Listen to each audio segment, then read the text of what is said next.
Right canal, head regulator అన్నీ కూడా తెలంగాణ ప్రభుత్వమే మేనేజ్ చేసింది. అందుకోసమే ఎటువంటి ఇబ్బంది లేకుండా నాగార్జున సాగర్లో ఎడమ కాలువ నుండి నల్గొండ రైతాంగానికి అంతటికి కూడా మంచిగా 10 ఏళ్ళు నీళ్ళు వచ్చినాయి. ఇవాళ మీరు గత సంవత్సరం నుంచి మీ చేతిలో ప్రాజెక్టు లేదు, కేంద్ర బలగాల కంట్రోల్లోకి వెళ్ళిపోయింది ప్రాజెక్టు.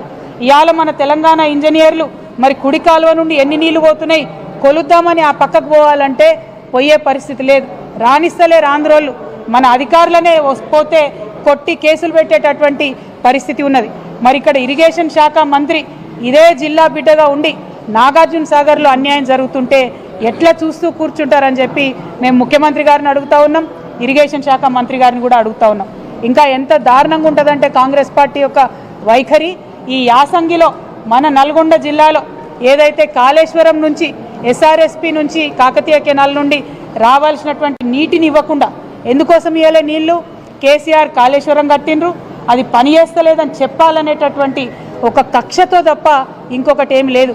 కేవలం కేసీఆర్ ఆనవాళ్ళు లేకుండా చేయాలి. కేసీఆర్ అంటే కాళేశ్వరం గుర్తు రావద్దు, కేసీఆర్ అంటే యాదాద్రి గుర్తు రావద్దు, కేసీఆర్ అంటే థర్మల్ పవర్ ప్లాంట్ మనం ఇక్కడ పెట్టినటువంటిది గుర్తుకు రావద్దు. ఇదే ఆలోచనతో మీరు నీళ్ళు ఆపినరు. ఇక్కడ కాళేశ్వరం కింద 3,30,30 ఎకరాలు 30,000 ఎకరాలను ఎండబెట్టినరు. నాగార్జున సాగర్ కింద 1,20,000 పైచిలకు ఎకరాలను ఎండబెట్టినరు. నిజంగా సిగ్గుండాలి. రైతుల మీద పగ తీర్చుకుంటున్నారు మీరు. కేసీఆర్ గారిని ఏమి చేయలేక, బీఆర్ఎస్ పార్టీని రాజకీయంగా ఎదుర్కోలేక నల్గొండ రైతాంగం మీద కోపం చూపిస్తున్నటువంటి కాంగ్రెస్ పార్టీ వైఖరిని ఖండిస్తూ ఉన్నాం. ఈసారి అట్లా చేయొద్దు. కాళేశ్వరం నుంచి వాటర్ లిఫ్ట్ చేయాలి. ఎస్ఆర్ఎస్పి నుండి కాకతీయ కెనాల్ నుండి టేల్ ఎండ్ వరకు వచ్చేటటువంటి వాటర్ ఖచ్చితంగా ఇవ్వాలని చెప్పి మేము డిమాండ్ చేస్తూ ఉన్నాం. తక్షణమే నాగార్జున సాగర్ ప్రాజెక్ట్ని మన కంట్రోల్లోకి తీసుకోవాలి. లెఫ్ట్ నుంచి వచ్చే లెఫ్ట్ కాలువ నుండి వచ్చేటటువంటి నీటిని కూడా మన జిల్లాకు వచ్చేలాగా ప్రయత్నం చేయాలని కూడా ఉత్తమ్ కుమార్ రెడ్డి గారిని మేము డిమాండ్ చేస్తూ ఉన్నాం. మరి కేసీఆర్ అంటేనే కాలువలు, చెరువులు, రిజర్వాయర్లని ఒకప్పుడు చెప్పుకున్నాం మనం. అట్లా కాంగ్రెస్ పార్టీ వారి వేగాన్ని అందుకోలేక, నీటి మీద అధ్యయనం చేయలేక, కృష్ణానదిలో కూడా మన వాటాను కాపాడలేనటువంటి పరిస్థితి అలా ఉన్నది. కాబట్టి నల్గొండలో ఉన్నటువంటి మేధావులకు, విద్యార్థులకు, రైతన్నలకు నేను విజ్ఞప్తి చేస్తూ ఉన్నాను. కృష్ణా ట్రిబ్యునల్లో వాదనలు సరిగ్గా కాంగ్రెస్ పార్టీ వినిపించలేకపోతా ఉంది. మీరందరూ కూడా ఒత్తిడి పెంచాలి. ఉత్తమ్ కుమార్ రెడ్డి గారిని వాదనలు సరిగ్గా వినిపించాలని చెప్పి ప్రభుత్వం మీద ఒత్తిడి పెంచాలి. ఎట్ ద సేమ్ టైం మన హక్కుగా మనకు రావాల్సినటువంటి రేషన్ కార్డులు కావచ్చు, వాళ్ళు వాగ్దానాలు ఇచ్చినటువంటి ఏ పథకాలైనా వాటి అమలు కోసం ప్రయత్నం చేయాలి.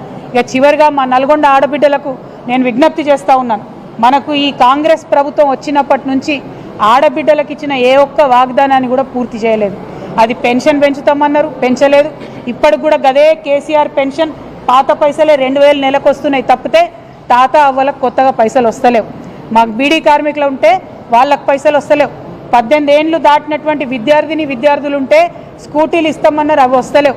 మా ఆడబిడ్డలకు 2,500 రూపాయలు ఇస్తామన్నారు నెలకు, అవి వస్తలేవు. మరి ఈ విషయంలో ఆడబిడ్డలందరూ కూడా ఆలోచన చేయాలి.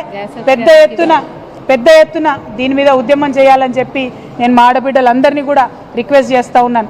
మరి పథకాలు వాళ్ళు ఇచ్చినామని చెప్పేటటువంటి కూడా అక్క చెప్తున్నట్టుగా గ్యాస్ పథకం కావచ్చు, విద్యుత్కి సంబంధించినటువంటి సబ్సిడీ కావచ్చు, ఏవైనా కూడా అరకొరగానే అందుతున్నాయి తప్పితే కడుపు నిండా అందుతలేవు. కడుపు నిండా అన్నం పెట్టాలి, కడుపు నిండా ప్రజలకు సంక్షేమ పథకాలు ఇవ్వాలన్నది కేసీఆర్ గారి ఆలోచన అయితే కోతలు ఎట్లా పెట్టాలనేటటువంటిది కాంగ్రెస్ పార్టీ ఆలోచనగా కొనసాగుతున్నది. కాబట్టి మీ అందరినీ నేను రిక్వెస్ట్ చేస్తూ ఉన్నా, కాంగ్రెస్ పార్టీ నాయకులు ఊర్లలోకి వస్తే మా ఆడబిడ్డలు అడగండి, మా కేసీఆర్ కిట్ ఎటుపోయింది? కళ్యాణ లక్ష్మితోని 1,00,000 రూపాయలతో పాటు తులం బంగారం ఇస్తా అన్నారు, మరి అది ఎప్పుడు ఇస్తారని చెప్పి ప్రశ్నించి నిలదీసి నల్గొండ బిడ్డలు రాజకీయ చైతన్యాన్ని ప్రదర్శించాలని చెప్పి నేను మీ అందరినీ కూడా కోరుతా ఉన్నాను. మరి చెప్పుకుంటూ పోతే అనేకం ఉన్నాయి. 10 ఏళ్ల కాలంలో ప్రజల్ని కన్నబిడ్డలుగా చూసుకున్నటువంటి పార్టీ బీఆర్ఎస్ పార్టీ, ప్రజలను ఓటు బ్యాంక్గా వాడుకుంటున్నటువంటి పార్టీ కాంగ్రెస్ పార్టీ. కాబట్టి కాంగ్రెస్ పార్టీ యొక్క వైఖరిని అర్థం చేసుకొని మనకు రావాల్సినటువంటి పనులన్నీ కూడా రాబట్టుకోండి. ఒక బాధ్యత గల ప్రతిపక్షంగా మీ అందరితో పాటు కూడా కలిసి మేము నడుస్తామని మీకు తెలియజేస్తూ మీ అందరి దగ్గర సెలవు తీసుకుంటా ఉన్నాను. ఆ లక్ష్మీ నరసింహస్వామి దయ వల్ల ఉమ్మడి నల్గొండ జిల్లా ప్రజలందరూ కూడా బాగుండాలని చెప్పి మరొకసారి ప్రార్థన చేస్తూ ఉన్నాను. Thank you. జై తెలంగాణ, జై కేసీఆర్.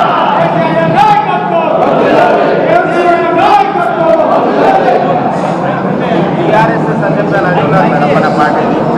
आरएसएस पार्टी का देखिए, आज दुनिया भर में मशहूर है, कांग्रेस और बीजेपी दोनों भी एक है। एक पार्टी फेक है तो दूसरा पार्टी डीप फेक है। सब जानते हैं, तेलंगाना में कांग्रेस बीजेपी एक है।